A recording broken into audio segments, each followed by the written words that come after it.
Magandang araw mga insin. Andito nga pala tayo sa India, sa Quiapo, Manila, para magmekos-mekos sa trending na hotdog ni Neneng B. Anong ulam?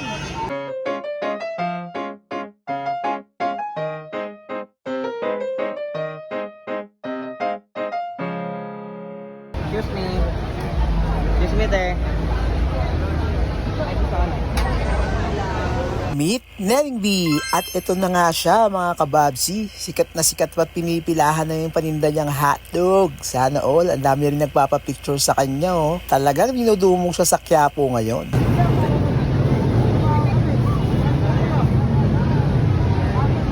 At bukod nga kay Neneng B, mayroon din kami nakita rito iba't ibang uri ng mga pagkain. At isa na nga dito, yung pinakamurang buko ice cream. For only 15 and 20 pesos, matitikman nyo na ang napakasarap na ice cream. Buko flavor. Tara, tikman natin. 15 pesos lang.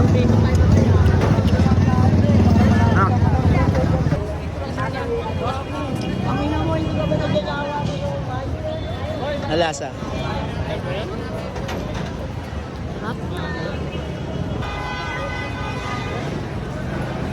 At ito nga, namataan din namin yung nag-trending na malaking siomay sa Quiapo. Ito oh, for only 50 pesos. Ang lalaki niya, bumili kami ng 6 na piraso para itry.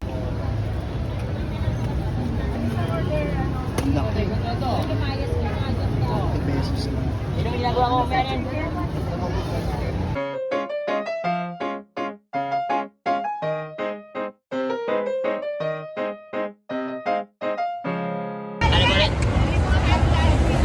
Ano po? Ano gagawin natin? Magkano? Ikaw, isa lang. At ito, nagulat din ako. Nakita ko rin dito yung fried siopaw na nag-trending din kamakailan. Kaya ito, sinubukan ko na rin kasi mura lang. 10 piso lang ang isa. Tara, halika, tikman natin.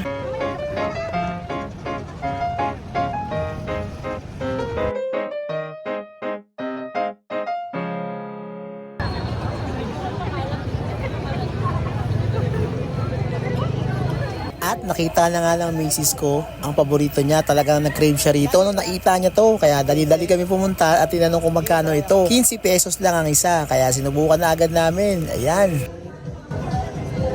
Ano mo sa akin dyan? Alchan. Sarap niyan. Perfect ba?